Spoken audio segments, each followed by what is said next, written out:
This is for my informative speech number 3. Go. I'm Terrell. I'm Narvane. I'm Ruthie. And DJ. No dad this time.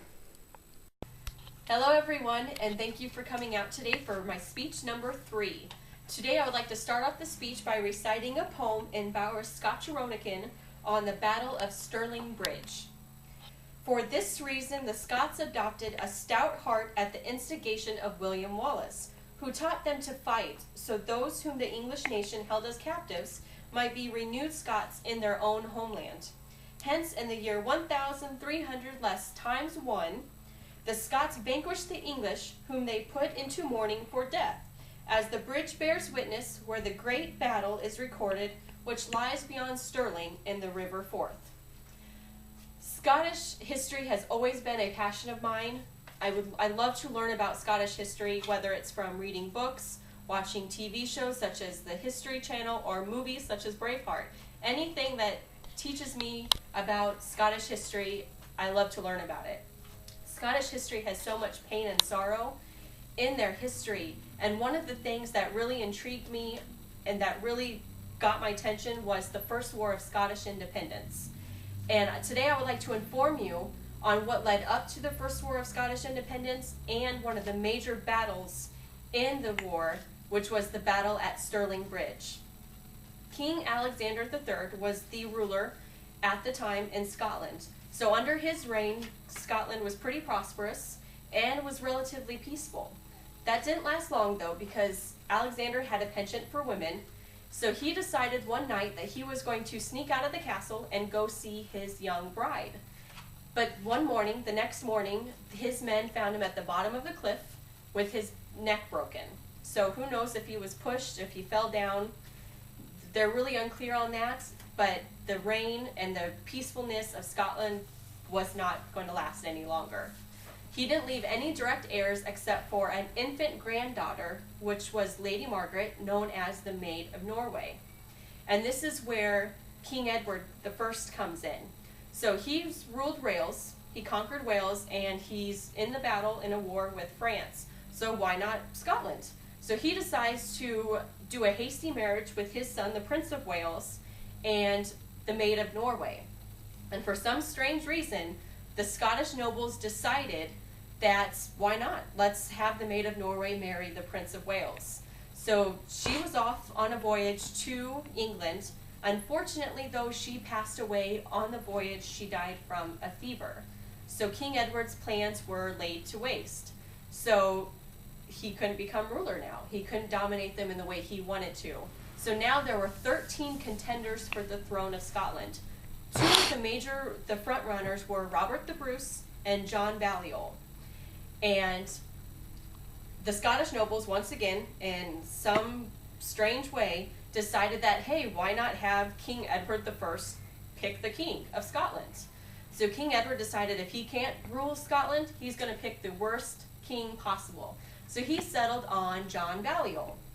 And John Balliol ruled for a little while, except he got tired of being a puppet for King Edward. So he decided that he was going to renounce his allegiance to King Edward and England and pick up an old alliance with France.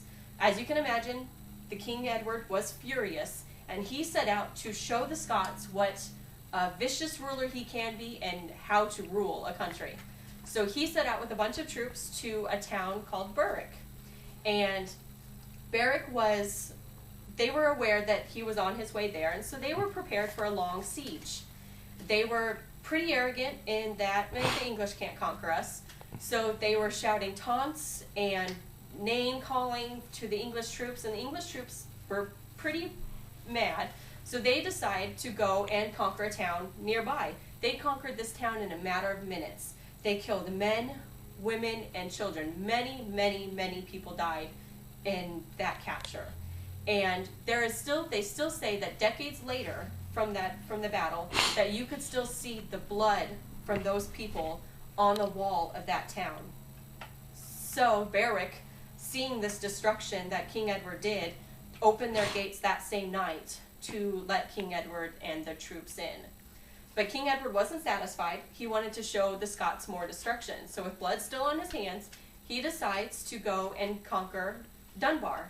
And he sent one of his soldiers, the Earl of Surrey, John de Warenne.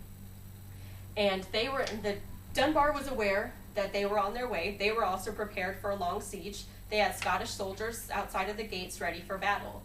But the Scottish soldiers were ill-disciplined, and they broke ranks once they saw the English troops. And the Welsh archers and the English archers just threw down with all the arrows, and many, many soldiers died. 10,000 total, approximately, died on the battlefield, many of whom were killed while they were lying helpless on the grass and wounded. So with Dunbar and Berwick firmly, with the annihilation of Dunbar and Berwick, you can imagine that Scotland was pretty crushed and basically under the England's rule as of right now. But they were crushed, but they still had their courage and their dignity, and two men who really came out to fight for Scotland was Andrew de Moray and William Wallace. And we all know who William Wallace is. Andrew de Moray is a forgotten hero in the Scottish history. And they had conquered towns like Inverness, Elgin, Banff, Aberdeen, Irvine, Fife, and Dundee. And so Scotland basically took back the north of Scotland. And obviously King Edward knew that this was dangerous, so he decides to go ahead, and he couldn't afford any more troops. So he sent John de Warenne, who was the one who captured Dunbar, to North Scotland to stop these rebels from making any more destruction. And John de Warenne and Hugh Cressingham, which was Edward's treasurer, headed out to the Stirling city, and where Stirling was a gateway to the north of Scotland. Wallace and de Moray heard that they were on their way and rushed to meet them there. They actually got there before them, and so they were situated on the north side of the bridge. They were prepared, to go to battle, and they had a pretty good plan going. So John de Warenne was pretty arrogant, thinking that these rebels are nothing. He can conquer them with a few knights. So he thought that they would negotiate for peace and would just not even want to do battle, because Scotland, William Wallace and Andrew de Moray supposedly had about 8,000 to 10,000 soldiers with them, but John de Warenne and Hugh Cressingham had anywhere between 15 to 50,000 soldiers with them. So John de Warenne was pretty sure that he was going to be able to have them negotiate and not have to do a battle, but he was wrong. So the bridge of Stirling Bridge was a very narrow bridge.